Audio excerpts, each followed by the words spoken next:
Hello, everyone, and welcome to the 26-27 presentation on Title I funded equitable services.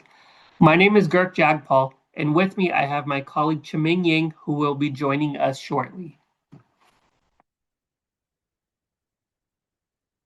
We are both education programs consultants with the California Department of Education, and today we will be covering CE3 and CE17 from the Compensatory Education Monitoring Instrument, which are the two items that cover private school equitable services.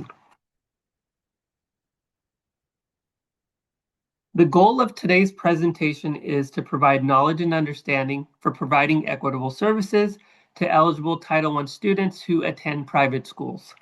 This involves notifying the private schools and providing consultation to interested schools. And if you have schools who decide to participate in the Title I program, the LEA's role in controlling the funds. We will also go over the evidence requests that you will need to provide your reviewer to meet compliance requirements for CE3 and CE17. CE3 is a private school consultation and participation. This item requires that the LEA consult with the appropriate private school officials during the design and development of the Title I Part A program. The LEA shall provide equitable educational services and benefits to address the needs of eligible children. CE3 requires an LEA notifying private schools of their eligibility. This is usually in the form of an initial outreach letter that gets sent to the private schools.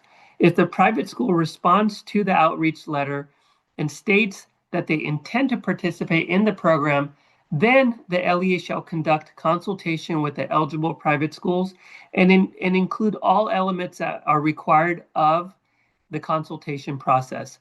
Once consultation is complete, the LEA shall retain signed affirmations of consultation by eligible private schools. The consultation shall provide agreement between the LEA and private schools on the eligibility criteria and method, how the child's needs will be identified, what, how, where, when, and by whom services will be offered, and how they will assess the services. And finally, the decision process regarding the delivery of services to eligible private school children. In order to meet the compliance requirements of CE3, you will need to provide us with the following evidence: consultation with private school officials, intent to participate letters, private school program equitable services description, and finally a signed private school affirmation stating timely and meaningful consultation occurred. Sometimes these different requirements can be found on the same document. For example, the document for consultation with private schools might also have the signed affirmation of consultation, which is okay. Next, I'll pass the presentation over to Chiming Yang, who will cover CE17.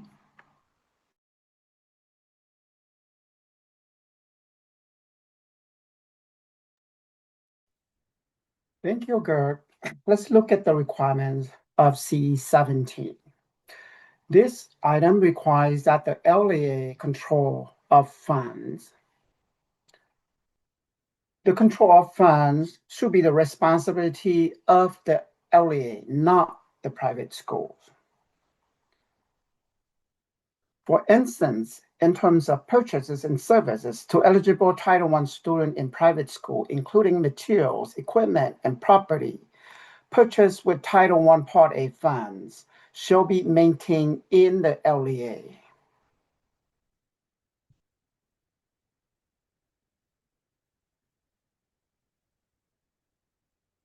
All business transactions provide service to eligible Title I students in private school shall be controlled and processed by the LEA, not the private schools. Who should provide services to eligible Title I students attending private schools?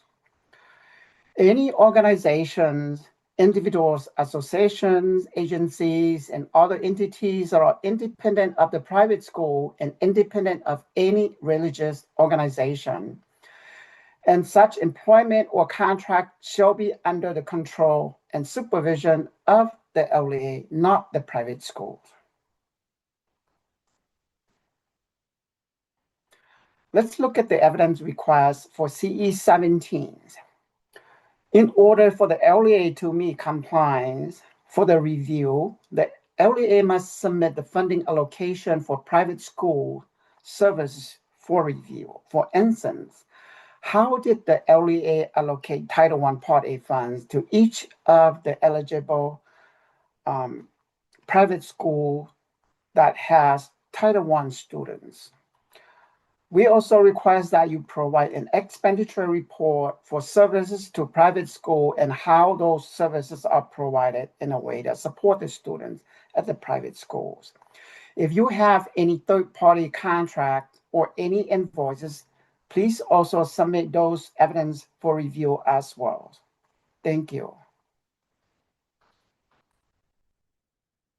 If you have any questions or would like to know additional information, please feel free to contact us at the Title I Monitoring and Support Office, 916-319-0854, or email us at tmiso@cde.ca.gov.